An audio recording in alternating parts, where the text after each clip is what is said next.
สบายดีเนาะมื้อนี้มาพบแอดมินมาพบกับแอดมินเพจการ์ตูนลาวอีกเช่นเคยคือว่ามื้อนี้แอดมินจะพาแฟนเพจเนาะมาเรียนรู้การนำใช้โปรแกรม Blender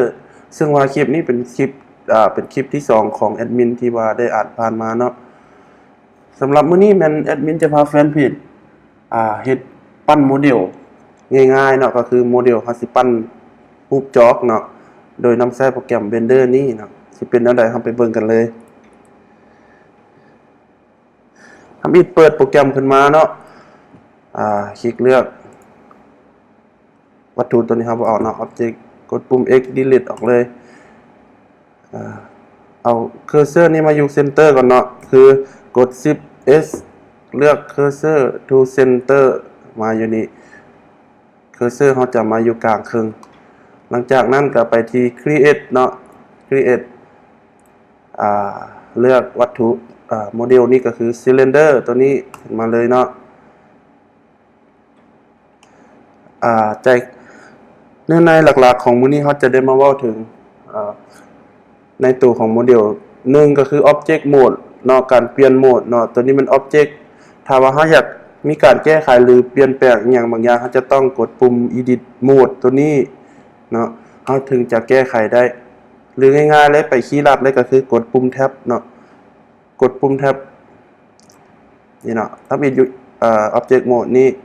กดปุ่มแท็บปุ๊บมันจะมา Edit Mode ปั๊บเนาะก็คือง่ายๆกันเลยคีย์ลัดเลยเนาะที่2ก็คือตัว Vertex เนาะ Vertex ใน Edit Mode นี้มันสิมี3ตัวเลือกทั้งรุมนี้ก็คือ Vertex นี้จะเป็นภาษาลาวก็คือจุดนั่นเองเนาะ point เนาะตัวที่2มันเอกมันเส้นลายเนาะเส้นลายตัวนี้ตัวที่3นี่มันเฟสนี่มันพื้นผิวหน้าของวัตถุคือตัวนี้เนาะพื้นผิวมนตัวนี้ก็เป็นพื้นผิวเนาะเฟส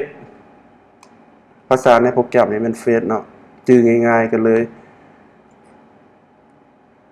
ทำอิฐในการเฮ็ดจอกคือแอดมินมื้อนี้สิพาเฮ็ดจอกทำอิฐเฮาก็คลิกดึงวัตถุขึ้นมาเนาะเนื้อพื้นน้อยนึง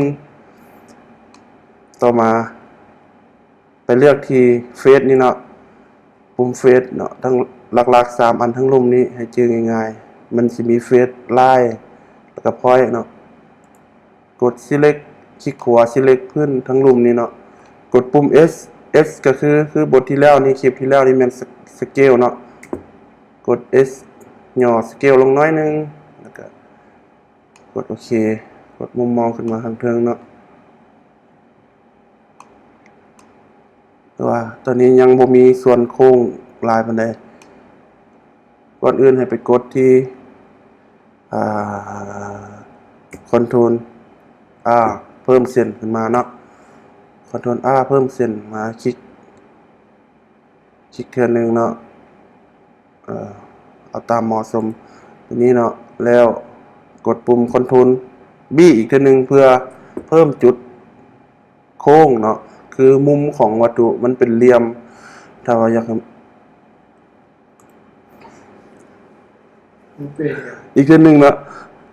กลับไปหน้านึงลืมทับอิฐเฮากดปุ่มคอนโทรล เพิ่มเส้นเลื่อนลงมาขนาดที่เหมาะสมเนาะถ้าว่าอยากให้เส้นตัวนี้มีความกว้างเพิ่มขึ้นกดปุ่ม S เพิ่มขึ้นน้อยนึงเนาะมันสิมีเหลี่ยมนี่เนาะมุมของก้นจอกอันนี้หลังจากนี้มันยังบ่ทันโค้งพอกดปุ่ม Ctrl Ctrl B เนาะขอโทษ Ctrl B เพิ่มความกว้างของเหลี่ยมตัวนี้เนาะ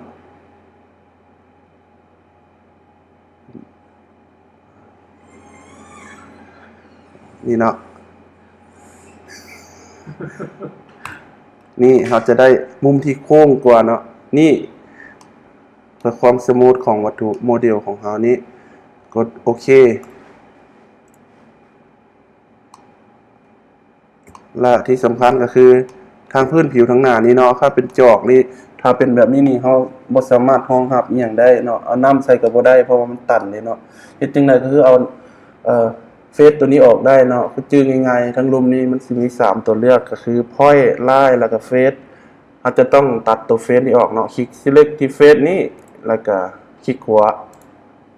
วาบริเวณที่เราสิตัดนี่เนาะมันสิสแตนบายขึ้นมาแล้วก็กดปุ่ม X คีย์บอร์ดนี่เนาะอยู่ที่คีย์บอร์ดปุ่ม X เลย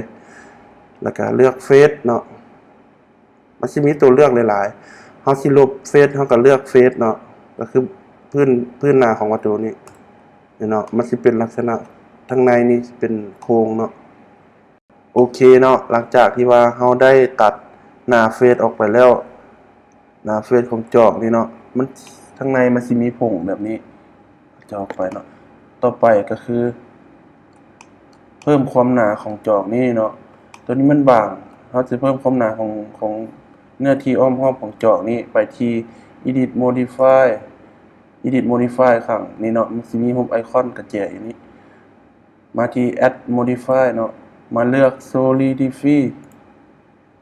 มันสิมีความหนาเกิดขึ้นบริเวณนี้สังเกตง่ายๆมันสิเพิ่มขึ้นก็ได้เนาะตัวนี้มันขนาดมัน1 เซนเนาะ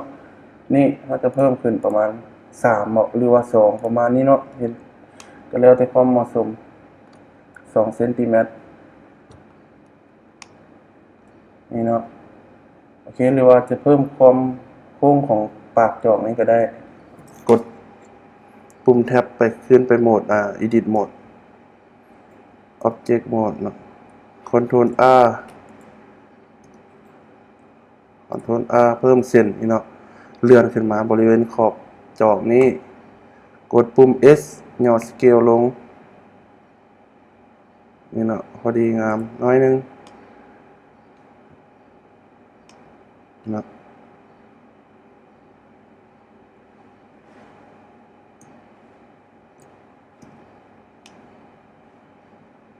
นี่เป็นการโน้ตปั้นจอกง่ายๆเนาะของแอดมินอาจสิบ่งามเนาะของแฟนเพจอาจสิงามกว่าของแอดมินก็มีเนาะก็บ่เป็นหยังเป็นการเริ่มต้นเนาะบ่เป็นหยังพัฒนาไปนำกัน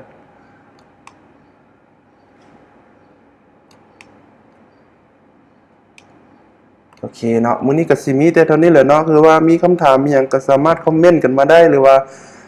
อ่าอยากรู้หยังเพิ่มเติมนอกจากที่แอดมินเว้าไปในคลิปนี้เนาะก็สามารถเขียนคอมเมนต์กันมาได้เนาะ